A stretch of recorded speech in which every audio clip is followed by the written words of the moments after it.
किसान आंदोलन खत्म हो गया है। दिल्ली के तीनों बॉर्डर से हटकर किसान अपने घरों को जाने लगे हैं, लेकिन किसान आंदोलन के नाम पर राजनीति नहीं थम रही है। आज यूपी के कैराना में किसान महापंचायत हुई, जिसमें एमएसपी समेत तमाम मुद्दों को जोर शोर से उठाया गया, लेकिन इसी मंच से मजहबी धार्मिक नारे भी लगाए गए। वहीं कल सिंघू बॉर्डर पर जश्न के दौरान भिंडरावाले के पोस्टर भी नजर आए। अब सवाल यह है कि क्या किसानों की जमीन पर कुछ लोग सियासी खेती करना चाह रहे हैं? क्या यूपी चुनाव तक किसानों के कंधे पर राजनीति की जा रही? सवाल यह भी है कि पश्चिमी यूपी में किसान पंचायत से फायदा क्या और मजहबी नारे क्यों लगे? कहीं ये मुस्लिम जाट राजनीति की तरफ इशारा तो नहीं है? सवाल यह भी है कि आंदोलन के अंदर वो कौन से कथित बाहरी लोग हैं जो खालिस्तान और भिंडरावाले के समर्थक हैं? तो सवाल बहुत महत्वपूर्ण कि आखिर किसानों की जमीन पर क्या ये सियासी खेती है? महापंचायत में आखिर मजहबी नारों को जगह क्यों और इनके मायने क्या? ये कुछ सवाल हैं जो आज की इस चर्चा में उठाए जाएंगे कि आखिर मजहबी धार्मिक नारों की जरूरत क्यों? घर वापसी पर भिंडरावाले के पोस्टर क्यों? यूपी चुनाव तक किसानों का कंधा और आंदोलन खत्म तो अब सियासी खेला शुरू। उत्तर प्रदेश में चुनाव भी हैं। अब आपको 5 तस्वीरें दिखाते हैं और 5 तस्वीरों से किसान आंदोलन और आज कैराना पंचायत को आपको समझाते हैं। आज कैराना में किसानों ने बड़ी महापंचायत की, जिसमें मंच से अल्लाहू अकबर और हर हर महादेव के नारे लगे। हालांकि जिस वक्त ये नारे लगे, राकेश टिकैत वहां पर मौजूद नहीं थे। वहीं कल जब किसानों ने बॉर्डर से अपना सामान समेटा तो जश्न के बीच कुछ लोग खालिस्तानी आतंकी भिंडरावाले के पोस्टर लहराते हुए दिखे।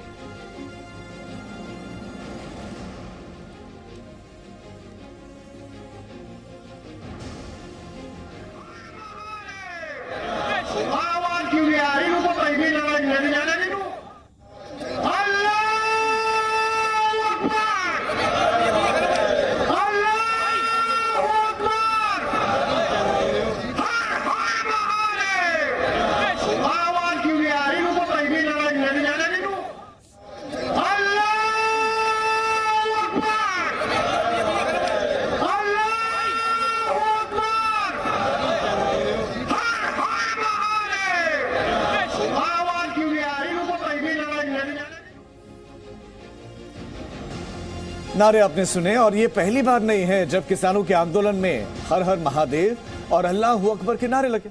इससे पहले भी 5 सितंबर को मुजफ्फरनगर में राकेश टिकैत के कार्यक्रम में हर हर महादेव और अल्लाहू अकबर के धार्मिक नारे लगे थे। और अब ये कैराना में दूसरा मौका है जब किसानों के मंच से मजहबी नारेबाजी हुई है। ये नारे लगते थे, हर हर महादेव और अल्लाहू अकबर के नारे। अल्लाहू अकबर, अल्लाहू अकबर, अल्लाहू अकबर। ये नारे लगते थे, हर हर महादेव और अल्लाहू अकबर के नारे। अल्लाहू अकबर।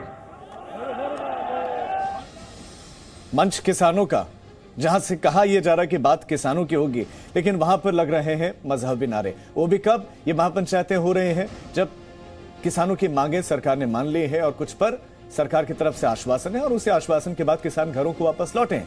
खास मेहमान हमारे साथ जुड़ गए हैं।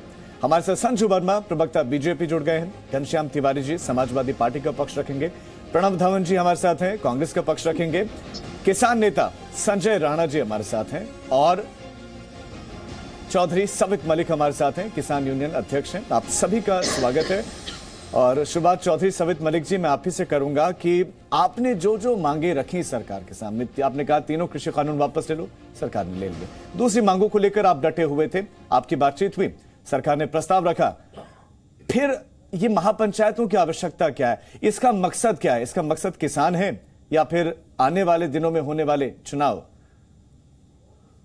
राजीव ढोंडियाल जी, ये जो पंचायत हुई है पहले से प्रस्तावित थी। ये करीब 1 महीने पहले ही प्रस्तावित कर दी गई थी पंचायत। और इस पंचायत में आंदोलन खत्म होने के बाद किसान और खाप चौधरी, पश्चिमी उत्तर प्रदेश के जो खाप चौधरी हैं, वो लोग राकेश टिकैत जी का स्वागत कर रहे थे। उसी को लेकर ये पंचायत हुई थी। दूसरा, हमारा आंदोलन दिल्ली के मुद्दों पे था जिसमें सहमति बनी और घर आ गए। उत्तर प्रदेश की लड़ाई हमारी बहुत दिनों से जारी है, लगातार है। दिल्ली के आंदोलन के साथ साथ जारी थी, लगातार यहाँ भी छोटे छोटे कलेक्ट्रेटों पे धरने, प्रदर्शन, ज्ञापन लगातार जारी थे। उत्तर प्रदेश के अंदर गन्ने का भुगतान बहुत बड़ी समस्या है। माननीय प्रधानमंत्री जी ने कहा था कि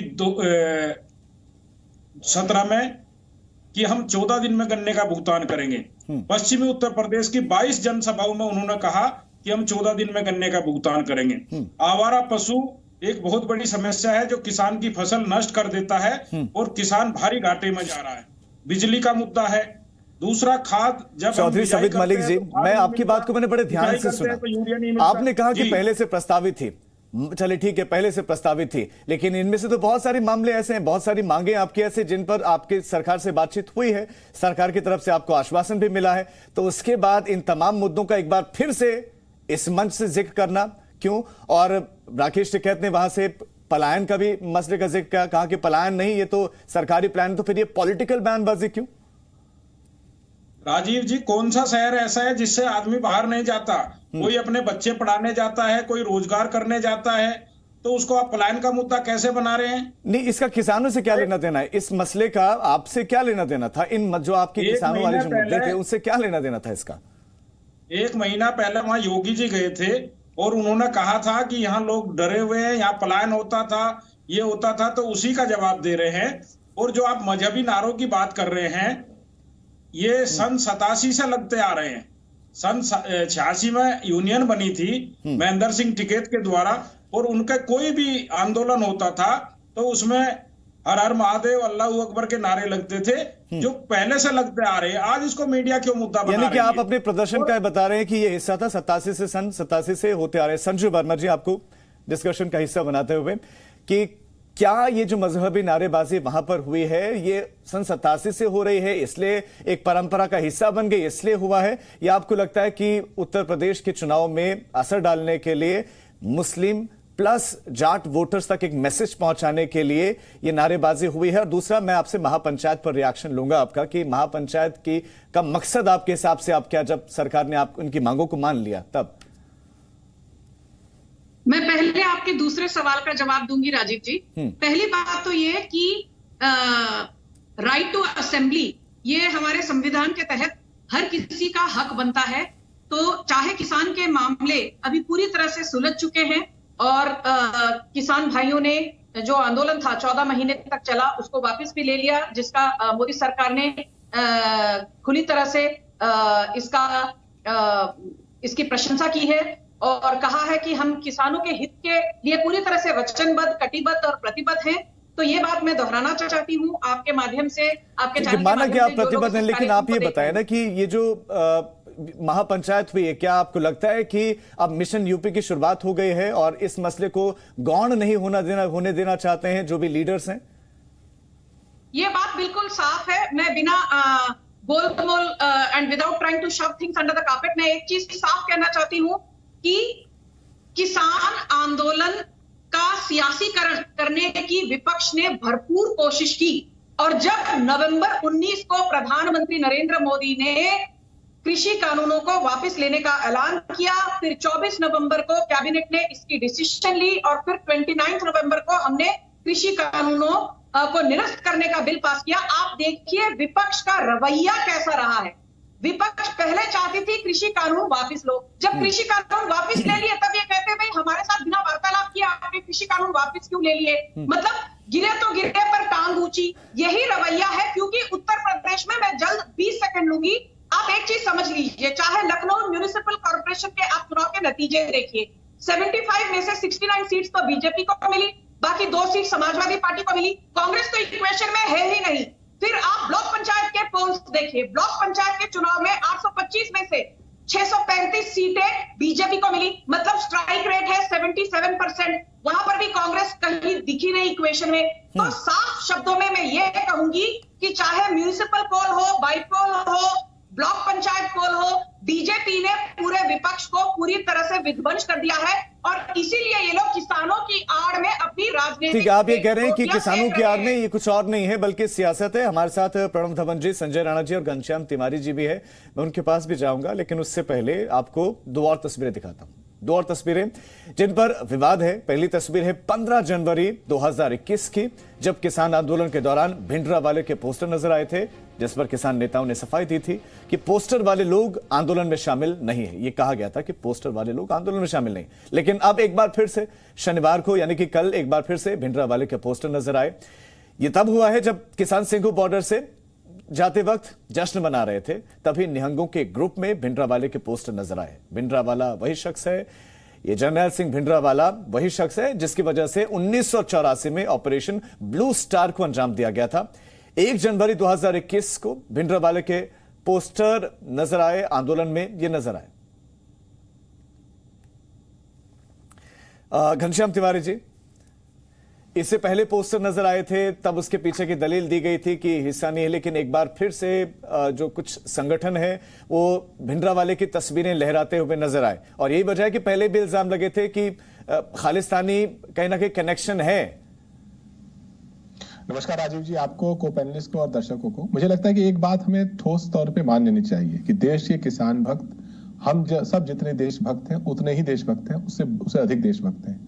और इस देश में भारतीय जनता पार्टी ने जो एक परंपरा शुरू की है कि किसी के पोशाक के आधार पर, किसी के रंग के आधार पर, किसी की टोपी के आधार पर, किसी एक छोटी सी बिंदु के आधार पर, या कहीं किसी रैली पे अगर कोई प्रायोजित ढंग से कोई गलत पोस्टर ले जाता है, उसके आधार पर समूचे लोगों को कहो कि ये इनकी देशभक्ति कमजोर है या ये कमजोर हिंदू हैं। सिर्फ दूसरों की देशभक्ति पर सवाल उठा करके या वो कितने कमजोर हिंदू हैं, अब वो तो तस्वीर लहरा भी रहे ना, आप उन तस्वीरों पर तो बोलिए। मैं बता रहा हूं, उसी वही बोला कि दूसरे की देशभक्ति पर सवाल उठा करके या कोई कितना कमजोर हिंदू है ये सवाल उठा करके भारतीय जनता पार्टी ये साबित करने की कोशिश करती रही है कि वो सबसे मजबूत हिंदू हैं या सबसे मजबूत देशभक्त हैं। इस देश के लिए काम करना ही देशभक्ति है, और किसानों ने इस देश के लिए सबसे बड़ा काम किया है कि एक अहंकारी सरकार जो 14 महीने से ऐसे समय में एक बिल चोरी छुपे ले आती है ऑर्डिनेंस के रूप में, जब देश कोरोना के महामारी से गुजर रहा था, लोग अपने परिवारों के साथ नंगे पांव भूखे पेट चल रहे थे सैकड़ों किलोमीटर, क्योंकि इन्होंने ट्रेन रोक दी थी। उस समय यह ऑर्डिनेंस लाया गया था, उसके बाद संसद ने इसे बेईमानी से पास किया गया। तो मुझे लगता है कि ये जो सिलसिला है, इस देश के खिलाफ काम करने का इससे बड़ा सिलसिला क्या हो सकता है। जहां तक अगर किसी भी कार्यक्रम में कोई भी गलत पोस्टर आता है जो देश के खिलाफ है या उस व्यक्ति को प्रदर्शित करता है जो देश के खिलाफ रहा है, वो सरासर गलत है। लेकिन ये मान लेना कि ये समूचा किसान आंदोलन उसके आधार पर है, ये मान्यता सिर्फ भारतीय जनता पार्टी की है, क्योंकि ऐसी मान्यता वो इसलिए रखते हैं ताकि किसानों को गाली दे सकें, उन्हें मवाली कह सकें, उन्हें आतंकवादी कह सकें, उन्हें खालिस्तानी कह सकें। इस देश में किसान आंदोलन जो 700 से अधिक किसान शहीद हुए, उसके बावजूद अगर कोई सरकार कह सकती है कि उसके पास डेटा नहीं है, तो वो यही सरकार है। लेकिन तमाम बहसों में इन्होंने किसानों को कौन कौन सी भद्दी बातें नहीं की। तो मुझे लगता है कि हमें टीवी चैनलों पर अपने देशभक्ति का घनश्याम जी, ये बताइए कि जो तस्वीर लहराने वाले ये कौन है? पहले तो आपने कह दिया था, पिछली बार जब तस्वीर दिखे थे, कहा था कि ये तो किसान आंदोलन का हिस्सा नहीं है। मैं प्रणब धवन जी को चर्चा का हिस्सा बनाते हुए, प्रणब जी, पहले जब तस्वीरें आई थी तब कहा गया था कि नहीं, ये तो आंदोलन का हिस्सा नहीं है। अब जश्न मनाने वाले कौन थे, घर जाने वाले कौन थे, और अब ये तस्वीर लहराने वाले कौन हैं?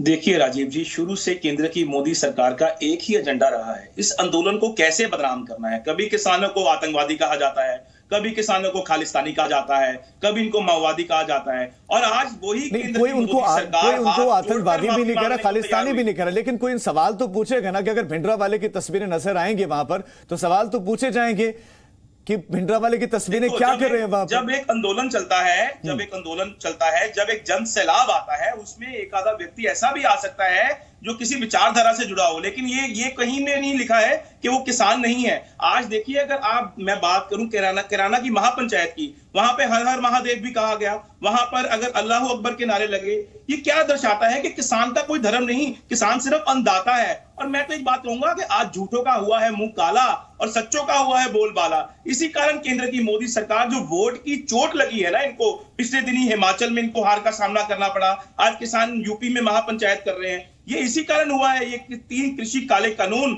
जो ये कहा करते थे कभी माफ नहीं होंगे, कभी खारिज नहीं होंगे, आज इनको हाथ जोड़कर देश के लोगों से माफी मांगनी पड़ी। लेकिन ये भी बहुत निंदनीय बात है, जहां पर प्रधानमंत्री मोदी जी ने माफी मांगी, वहां पर 750 किसान जो शहीद हुआ, मुझे बताइए उनकी मौत का नैतिक जिम्मेदार कौन है? जो शहीद हुए हैं उनको शहादत का दर्जा दीजिए। जैसे पंजाब की कांग्रेस सरकार ने, चन्नी सरकार ने, मुख्यमंत्री जी ने जो किसानों को मुआवजा दिया है, जो 152 परिवारों को पत्र सौंपे हैं, जो मैं बात करूं पंजाब सरकार ने, उसी तरह से उनको नौकरी के पत्र। मैं आपसे ये भी जानना चाहूंगा कि जिसको काट कर टांग दिया गया था सिंघू बॉर्डर पर, उसके परिवार वाले के लिए कितना ऐलान किया गया है, उनके घर पर कितना गए आप लोग? मैं इसका जवाब लूंगा, लेकिन मैं संजय जी आपको चर्चा का हिस्सा बनाते हुए सवाल यह है कि महापंचायतें करते हैं तो महापंचायतों में धार्मिक नारे लगते हैं, वापसी के दरमियान कुछ कथित संगठन वहां भिंडरावाले की तस्वीरें लहराते हैं। पहले तो डिफेंड कर दिया था कि आंदोलन का हिस्सा नहीं है, अब ये कौन लोग थे जो भिंडरावाले की तस्वीरें लहरा रहे थे, और मजहबी नारों की जगह क्यों है किसान के मंच पर? राजीव जी, सबसे दुर्भाग्यपूर्ण ये होता है जब आप एक किसान होकर के दूसरे किसान नेता के कृतज्ञ यानी उसके कार्यों की वजह से शर्मिंदगी उठानी पड़ती है। तो यहाँ पे तो मैं थोड़ी किसान नेता हूँ, अपने दूसरे किसान नेता की वजह से मुझे शर्मिंदगी उठानी पड़ती है। आदमी की राजनीतिक महत्वाकांक्षा कुछ भी हो सकती है और सब आदमी स्वतंत्र है राजनीति करने के लिए, लेकिन महत्वाकांक्षा इतनी ज्यादा नहीं होनी चाहिए कि अपने ही लोगों को मार करके अपनी चीजों को आप पूरा करना चाह रहे हो। जहां तक किसान आंदोलन है ये तो खत्म हो चुका है तकरीबन। हम लोगों ने 19 तारीख को जो प्रधानमंत्री ने आह्वान किया था उसके बाद से तो हम लोगों ने बोल दिया था भाई ठीक है, घर वापसी हो रही है, कमेटी बन गई है, उस पर बैठ के बिंदुवार तरीके से चर्चा होगी। जब चर्चा हो रही है तो इनको किसी भी तरह की महापंचायत करने की जरूरत नहीं है। अगर महापंचायत कर रहे हैं तो उसमें भाई धार्मिक नारे की कोई जरूरत नहीं। किसान का कोई धर्म नहीं होता, किसी भी मजहब, किसी भी प्रांत कहीं का भी हो सकता है, इसको कोई मजहब नहीं होता। अभी हमारे मलिक साहब बहुत अच्छी बात उन्होंने बोली गन्ना किसानों की। पिछले 1 साल से इन्होंने कभी भी किसी गन्ना किसानों की बात नहीं की। हम लोग, हमारा संगठन इस बात को उठा रहा है। कितनी पेराई हुई इनको नहीं पता होगा, कितना ज्यादा दिया जा चुका इनको नहीं पता होगा। किसानों का जो गन्ना किसानों को 350 रुपए अभी भुगतान हो रहा है, पहले वो 325 रुपए था। हमारे संगठन की वजह से हुआ। अगर आप ये इस सब की बातों को लेकर के सरकार के पास बैठेंगे तो आम किसानों का भला होगा, लेकिन इनको आम किसानों से मतलब नहीं, इनको तो अपनी राजनीतिक महत्वाकांक्षा करनी है। ये जो यूपी इलेक्शन है, यूपी इलेक्शन तक माननीय परम पूज्य आदरणीय टिकैत साहब ऐसा ही करता रहेंगे, मुझे तो ऐसा लगता है। इनको सिर्फ अपनी राजनीति करनी है। अपने हो सकता है गौरव टिकैत साहब को लॉन्च करना समाजवादी पार्टी से या किसी और पार्टी से लॉन्च करना, अदरवाइज तो अच्छी नहीं बनता है। बताइए हमारे यादव जी, योगेंद्र यादव जी, इनको 12th प्लेयर बोल दिया। कितनी दुखद हुआ, मुझे बड़ा दुख हुआ कि जो इंसान रोने की वजह से सारे किसान आंदोलन फिर से जाग गया था 28 तारीख को, इनको 12th मैन बोल दिया। वहां पे ये 12th मैन क्यों गए थे, क्यों चले गए थे उत्तराखंड में राजनीति करने के लिए? क्यों नहीं वो 5 सदस्यीय कमेटी में रहे? ये इनको इस सब चीज से कोई मतलब नहीं है। इनको सिर्फ अपनी महत्वाकांक्षा की पूर्ति करनी है, जिसके लिए ये आए हुए हैं और ये करते रहेंगे। ठीक है संजू जी, आपसे एक रिएक्शन, उसके बाद मैं चौधरी सवित मलिक के पास जाऊंगा। आपसे भी बहुत सारे सवाल संजू वर्मा आपकी तरफ भी आए थे। घनश्याम तिवारी जी ने कुछ सवाल पूछे और प्रणव धवन ने कुछ बातें कही। राजीव जी, मैं पहली बात तो ये कहना चाहूंगी कि प्रधानमंत्री नरेंद्र मोदी ने, जबकि जरूरत नहीं थी, हाथ जोड़कर किसान भाइयों से माफी मांगते हुए कृषि कानून वापस लिए। ये वही नेता कर सकता है जिसमें बिल्कुल 1 पैसे का अहंकार ना हो। विपक्ष ने क्या किया है किसानों के लिए? हनुमानगढ़ में किसानों पर राजस्थान में लाठियां बरसाई गई। अशोक गहलोत की कांग्रेस की सरकार ने प्रियंका वाड्रा और राहुल गांधी के मुंह से चू तक नहीं निकला। छत्तीसगढ़ में आदिवासी किसानियों को गोलियों से छल्ली कर दिया गया, जिसमें 6 किसान भाइयों की जान चले गई, पर राहुल गांधी और प्रियंका वाड्रा की मुंह से चू तक नहीं निकला। और बात करते हैं जब किसानों की आत्महत्या की, तो मैं घड़े में खड़ा करना चाहूंगी महाराष्ट्र की सरकार, जहां पर कांग्रेस, शिवसेना और एनसीपी गठबंधन में है। आपको जानकर दुख होगा कि पिछले 2 साल तक ये लोग सत्ता में हैं और महाराष्ट्र में 4800 से ज्यादा किसान विदर्भा, अमरावती और मराठवाड़ा जिलों में आत्महत्या कर चुके हैं। तो ये कहना कि भाजपा किसानों के लिए कुछ नहीं करती, मैं 20 सेकंड लूंगी और आपको ये बता दूं कि सिर्फ उत्तर प्रदेश में पीएम किसान के तहत 27,000 करोड़ का भुगतान सीधे सीधे यूपी के किसानों के खातों में गया है। 1.5 लाख करोड़ का गन्ने किसानों का को भुगतान हुआ है पिछले 4.5 सालों में योगी आदित्यनाथ की सरकार के नेतृत्व में। और सबसे अहम बात, 732 लाख मीट्रिक टन का अनाज का उत्पादन सिर्फ उत्तर प्रदेश से एमएसपी के दामों में खरीदा गया है और 36,000। ठीक है, आप बता रही कि सारे काम किसानों के लिए हुए, लेकिन किसान जो प्रदर्शन कर रहे थे या जो महापंचायतें कर रहे हैं वो इनको मानने के लिए तैयार नहीं है। चौधरी सवित मलिक साहब, आपकी तरफ आप पर बहुत सारे इल्जाम लग रहे हैं, और आरोप लगे क्यों ना कि आपका मकसद राजनीतिक है, क्योंकि जिन मसलों पर आपकी सरकार से बातचीत हुई आप उन्हीं को लेकर यहां से मसला सुलझाने के बाद वही कर रहे हैं जिन राज्यों में, चुनावी राज्यों में आप महापंचायतें कर रहे हैं, कह रहे हैं कि सम्मान करना, लेकिन सम्मान की जगह आप इन तमाम मुद्दों को तो उठा रहे हैं। संबोधनों में तो यही सारी बातें उठाई जा रही है आपकी तरफ से। तो क्यों ना माना जाए कि आपके इरादे राजनीतिक हैं, सियासी लाभ लेना है। ये संजू जी जो बता रही थी ये भी बता दे कि जब इनकी सरकार आई तो इन्होंने गेहूं से और धान से जो बोनस मिलता था वो खत्म कर दिया, किसानों का पैसा खा गए। और हम आपको एक चीज और बताना चाहते हैं जिसके ये अनुयायी हैं, सावरकर ने अंग्रेजों से आप मेरे सवाल का जवाब दीजिए ना, ठीक है, उनके पॉइंट का आप जवाब दीजिएगा, लेकिन आप ये बात बताइए कि आपकी सरकार से बातचीत हुई है, आप सरकार को बाकी मसलों पर वक्त तो देंगे ना, या फिर यहां से मसला सुलझाने के बाद सरकार के खिलाफ आप पर इल्जाम लग रहा है कि आप प्रोपेगेंडा आपने शुरू कर दिया है यूपी में जाकर? राजीव जी क्वेश्चन किया तो मैं जवाब दे रहा हूं। सावरकर ने अपनी जान बचाने के लिए अंग्रेजों से माफी मांगी थी और मोदी जी ने अपनी सत्ता बचाने के लिए किसानों से माफी मांगी है। इन्होंने देश हित में किसान हित में नहीं माननी है। अगर किसान के हितैषी होते तो 700 कुछ मान लोग शहीद हो गए, उससे पहले ही कर लेते, 1 महीने में कर लेते, 2 महीने में कर लेते, 3 महीने मसला में था ना आपका, ये आपका मसला था ना, उसका हिस्सा जिस पर आपकी सरकार से बात हुई, तो आपको नहीं लगता आपको सरकार को वक्त देना चाहिए था? या फिर यहां से जाने के बाद आप महापंचायतें शुरू कर दी आपने? इतना वक्त दे दें। अरे जो हमेशा झूठ बोलते हैं, पश्चिमी उत्तर प्रदेश की 22 सभाओं में खुद प्रधानमंत्री जी ने कहा 14 दिन में भुगतान देंगे, नहीं मिला, वादा झूठा साबित हुआ। कहा एमएसपी थी, एमएसपी आप ही कह रहे हैं आश्वासन झूठे हैं, जो सरकार ने आपको आश्वासन दिया है वो सब झूठा है? सारी बातें झूठे करते हैं। तो फिर आप वापस गए क्यों? हम बताते हैं, आप वापस क्यों गए? 2 करोड़ लोगों को रोजगार देंगे, नहीं मिले हैं। प्रधानमंत्री पर गलत टिप्पणी मत करिए। पीएम किसान के तहत 1,62,000 करोड़ का भुगतान हुआ है या नहीं? प्रधानमंत्री फसल बीमा योजना के तहत 90,000 करोड़ का भुगतान हुआ है या नहीं? प्रधानमंत्री मत्स्य संपदा योजना के तहत 20,000 करोड़ का भुगतान हुआ है या नहीं? राजस्थान के बारे में बात कीजिए। बाजरा का एमएसपी है 2,250 रुपए प्रति क्विंटल, पर गहलोत सरकार बाजरा खरीद रही है 1,000 रुपए प्रति क्विंटल। पर राजस्थान में आप एक बार अपनी टिप्पणी नहीं करेंगे। करते हैं अपने ट्विटर अकाउंट नहीं बचा पा रहे हैं, कैसे पालेंगे? 115 रुपए प्रति क्विंटल है। मुझे माफी के साथ आप दोनों को अब रोकना होगा, माफी के साथ रोकना होगा आप दोनों को, चूंकि वक्त की कमी है। संजू जी आपका, घनश्याम जी आपका, प्रणब जी, संजय जी और चौधरी सबित मलिक साहब आपका जुड़ने के लिए बहुत शुक्रिया। तो किसानों ने अपनी मांगे रखी सरकार के सामने, प्रधानमंत्री नरेंद्र मोदी खुद सामने आए और क्षमा याचना करते हुए तीनों कृषि कानूनों को वापस ले लिया। फिर उसके बाद कुछ और मांगे रखी, उन मांगों पर भी आश्वासन मिला और उसके बाद आंदोलन समाप्त कर अपने घरों को सब किसान लौटे। लेकिन घर पहुंचने पर क्या हो रहा है? चुनावी राज्यों में महापंचायतें अब ये कितना उचित कितना नहीं आप खुद तय कर सकते हैं। Presenting B News app available on Google Play and App Store. Download it now.